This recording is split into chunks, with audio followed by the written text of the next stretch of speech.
The following is a fictional story of events that may happen in the near future. 8 a.m. New York Stock Exchange.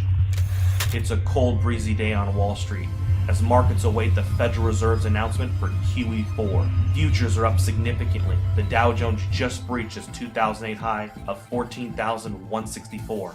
Gold just hit an all-time high of 2,900. Silver just breached $100 per ounce. The dollar index is holding at 53.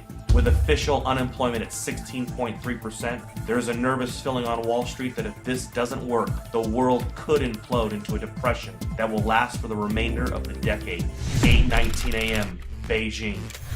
Chinese officials announced that they can no longer allow Washington to devalue their holdings. After making their concerns private, China accepts that Washington will never stop paying its debts with inflated currency. China makes an official statement from Beijing, quote, "We have made our concerns known privately for some time. With QE4 about to be announced today, China will have no choice but to stop purchasing U.S. treasuries. We have allowed Washington to try to work through their imbalances for 4 years. But with global inflation and U.S. consumers rapidly shrinking as a percentage of global GDP, we feel that a Western recovery is unlikely until they reform their entitlement programs." 8:45 a.m. New York Stock Exchange. Upon hearing the statement from China, Dow futures have a sharp reversal and begin to drop. Gold leaps past $3,000 per ounce, up $150 per ounce in the last 26 minutes. CNBC awaits a statement from the White House. 8:50 a.m. Washington, D.C. The president makes an official statement to calm investors' fears. He tells Americans that he has spoken with several G20 leaders. They have assured him that they will continue to increase their purchase of treasuries and believe that a strong U.S. economy is the only thing that will bring back global prosperity. He has also spoken to Chairman Bernanke, who assures him that a strong dollar will be the result of QE4. The president also reminds Americans that his recent New Deal recovery programs that he passed through executive order will increase the likelihood of a lasting recovery. He also notes that Beijing, since 2009, has slowly been reducing their holdings, so the impact will be minimal. 9:51 a.m. New York. Dow futures fall 850 points in the first 20 minutes of trading. Markets are halted for 1 hour by the authorities. 10 a.m. Main Street, America. The news about the stock market in China has now spread.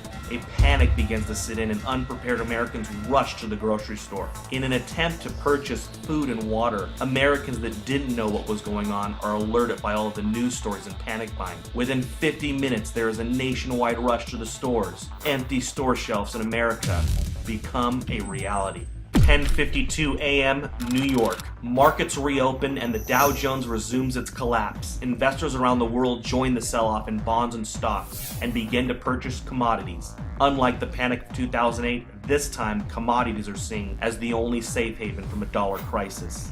11:30 a.m. New York. The Dow falls 1,700 points since reopening. Trading is halted for at least 2 hours. The Federal Reserve injects $200 billion into the markets and announces that QE4 will be delayed until further notice. Congress is called back to D.C. for an emergency joint session. Some members of Congress are saying that they consider China's statement a financial attack.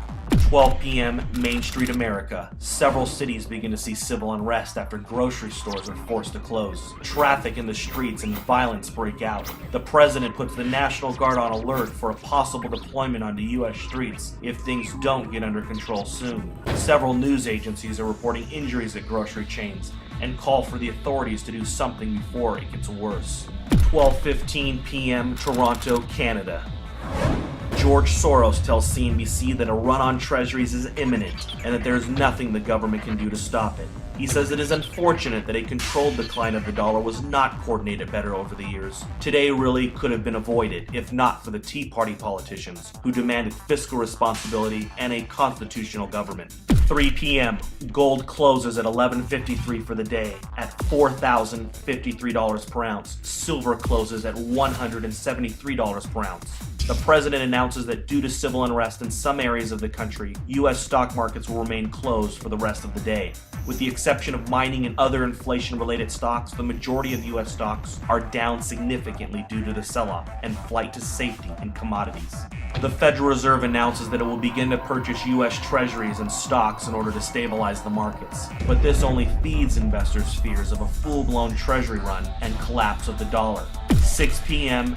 Asia. Asian markets begin a massive sell-off. Dollar collapse rumors begin to take hold of the markets. CNBC Asia looks into a possible COMEX default and complete breakdown in the U.S. economy. Gold spikes in Asia, up 1750 in the first complete hour of trading. Gold is now at 5803. 7 p.m. Gold and silver bullion dealers across the world have suspended all sales due to no inventory. A COMEX default is now expected. Several central bank representatives propose a freeze on currency markets and a fixed devaluation of the US dollar in order to calm investors. 7:30 p.m. the United States. The sun sets on America. In the last 12 hours, the world has changed. Americans are glued to their televisions, taking a crash course on a debauched currency.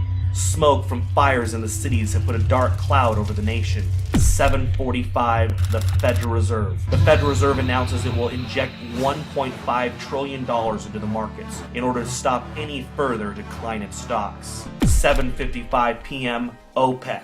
The final nail in the coffin. OPEC nations halt oil trades in US dollars until further notice. They will only accept euros, renminbi, or gold. 7:59 p.m. The Federal Reserve's announcement to inject $1.5 trillion into the markets causes a sharp reversal in overseas markets. Stocks begin to rally even as Main Street melts down. 8 p.m. Manhattan. Gerard Adams, president of the National Inflation Association, sends out an urgent email alert. In it, he informs members that it is with great sadness that the time to warn and prepare Americans for hyperinflation has ended.